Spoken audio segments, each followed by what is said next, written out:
চাপে পড়ে ঝাড়খণ্ডে নিয়োগ পরীক্ষা বাতিলের নির্দেশ দিল হেমন্ত সোরেন সরকার। আপনাদের আরও একবার জানাবো, জেপিএসসি এবং জেএসএসসি অর্থাৎ সিজিএল এর সমস্ত পরীক্ষা, যতগুলো সরকারি চাকরির পরীক্ষা হয়েছিল সব পরীক্ষার একেবারে পরীক্ষাগুলোই বাতিল করে দেওয়া হলো। নিয়োগ তো পরের কথা, পরীক্ষাই বাতিল করে দেওয়া হলো, কারণ তাতে অনিয়মের অভিযোগ উঠেছিল এবং যে সংস্থা এই পরীক্ষা নিয়েছিল অর্থাৎ পরীক্ষা পদ্ধতির সঙ্গে জড়িয়েছিল সেই টিডিপিএল টিএসআর নামে একটি সংস্থা, তাদের সমস্ত কিছুই বাতিল করে দেওয়া হলো।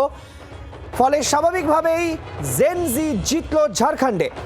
রাজীব চক্রবর্তী আমাদের প্রতিনিধি আমাদের সঙ্গে টেলিফোন লাইনে রয়েছেন। রাজীব, বড় জয় ঝাড়খণ্ডে জেনজির এবং বড় পরাজয় বলা যেতে পারে ইন্ডিয়া জোট শরিক সরকারের। অবশ্যই সৈকত, দেখো আজকে সকালেই রাহুল গান্ধী তিনি হেমন্ত সোরেনকে চিঠি লিখেছিলেন, আর টানা 24 দিনের যে ছাত্র আন্দোলন তার জেরে শেষ পর্যন্ত জেএসএসসি সিজিএল পরীক্ষা বাতিলের সিদ্ধান্ত নিল ঝাড়খণ্ড সরকার। আজকে মুখ্যমন্ত্রী হেমন্ত সোরেন তিনি জানিয়েছেন যে মন্ত্রিসভার বৈঠক এই সিদ্ধান্ত নিয়েছে। একই সঙ্গে 2014 সাল থেকে রাজ্যে হয়ে যাওয়া নিয়োগ পরীক্ষাগুলিতে ছোট বড় যে কোনো ধরনের অনিয়ম হয়েছে তা নিয়ে সামগ্রিকভাবে তদন্তের নির্দেশও দেওয়া হয়েছে, যা অত্যন্ত বড় সিদ্ধান্ত। তুমি যেমনটা জানালে যে শুধুমাত্র এই জেএসএসসি সিজিএল পরীক্ষা নয়, পরীক্ষা পরিচালনকারী যে সংস্থা, যারা নিয়ামক সংস্থা টিডিপিএল, তার সঙ্গে যুক্ত পরীক্ষাগুলি প্রকাশিত ফল এবং নির্বাচিত প্রার্থীদের বিষয়েও বাতিলের আওতায় আনার কথা জানিয়েছেন মুখ্যমন্ত্রী। অত্যন্ত বড় যে পরীক্ষা হয়ে গিয়েছে, যে সমস্ত পরীক্ষার্থীরা নিয়োগ পেয়ে গিয়েছেন তাদের বিষয়গুলিও কিন্তু বাতিল। অনিয়মের অভিযোগ খতিয়ে দেখতে অবসরপ্রাপ্ত বিচারপতির নেতৃত্বে তদন্ত কমিটি গঠনের সিদ্ধান্তের কথাও কিন্তু জানানো হয়েছে। এ যাবৎকালে দেশের কোন রাজ্যে এত বড় সিদ্ধান্ত হয়নি। দেখো, কেন্দ্রে যখন কেন্দ্রীয় শিক্ষামন্ত্রী ইস্তফা দিলেন এবং তারপর সিজেপির আন্দোলন যে পর্যায়ে পৌঁছেছিল এবং টানা 24 দিন ধরে তারা ঝাড়খণ্ডে আন্দোলন করছেন এবং তার জেরে এই এত বড় সিদ্ধান্ত কিন্তু সরকারকে নিতে হয়েছে। বলা যেতে পারে সরকারকে একেবারেই নতি স্বীকার করতে হয়েছে। ইতিমধ্যেই কেন্দ্রের যে public examination amendment bill 2026 pass হয়েছে, বিধান রাজ্যেও কার্যকর করার কথা জানিয়েছেন, অর্থাৎ ঝাড়খণ্ড রাজ্যেও কার্যকর কথা জানিয়েছেন হেমন্ত সোরেন।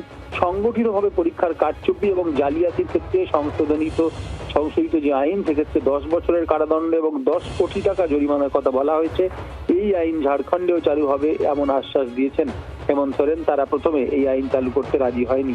অর্থাৎ ছাত্র আন্দোলনের প্রেক্ষিতে এর আগে 14তম জেপিএসসি সহ আরো কয়েকটি নিয়োগ পরীক্ষা বাতিলের সিদ্ধান্ত নিয়েছিল রাজ্য সরকার। এবার জেএসএসসি সিজিএল বাতিলের ঘোষণায় আন্দোলনকারীদের প্রধান দাবি কিন্তু মেনে নিল হেমন্ত সোরেন সরকার এবং সেক্ষেত্রে বড় জয়, তুমি যেমনটা বললে, অত্যন্ত বড় জয় ককরোচ জনতা পার্টি তাদের আন্দোলনে। একেবারে অনেক ধন্যবাদ রাজীব আমাদের সঙ্গে থাকার জন্য।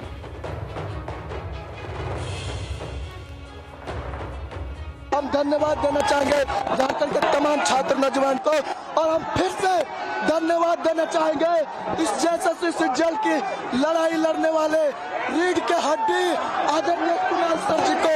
इनके अगर ये नहीं रहते ये आंदोलन हम लोग नहीं जीत पाते, ये हम आश्वस्त करना चाहते हैं। ये दोनों रविंदर और पीयूष, ये दोनों मेरे दो बाजू है। जब सीसीएल का केस हम लोग लड़ रहे थे और जब हम लोग हारे थे तो लोग गालियां जब दे रहे थे, तब रविंदर ने मुझे भरोसा जताया था कि सर आप सही है। और ये पीयूष, ये दोनों लोग मजबूती के साथ इस आंदोलन में खड़े हैं और हम लोगों ने मिलके ये साबित किया कि अगर लड़ाई सच की हो तो जीत निश्चित है। और हम लोगों ने इस बात को साबित किया कि अगर ईश्वर आपके साथ, अगर आपका लड़ाई सही है तो हम लोग जीतेंगे। और हम लोगों ने साबित कर दिया कि झारखंड के इतिहास में ऐसी लड़ाई कभी न लड़ी गई थी और शायद ही कभी लड़ी जाएगी।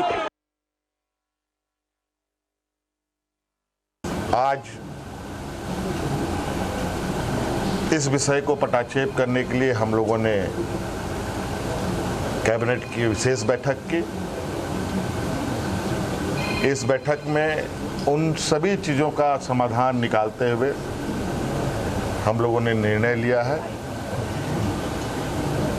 कि टीडीपीएल द्वारा किए गए परीक्षाएं टीडीपीएल के द्वारा प्रकाशित रिजल्ट और टीडीपीएल द्वारा जो भी अभ्यर्थी चुने गए हैं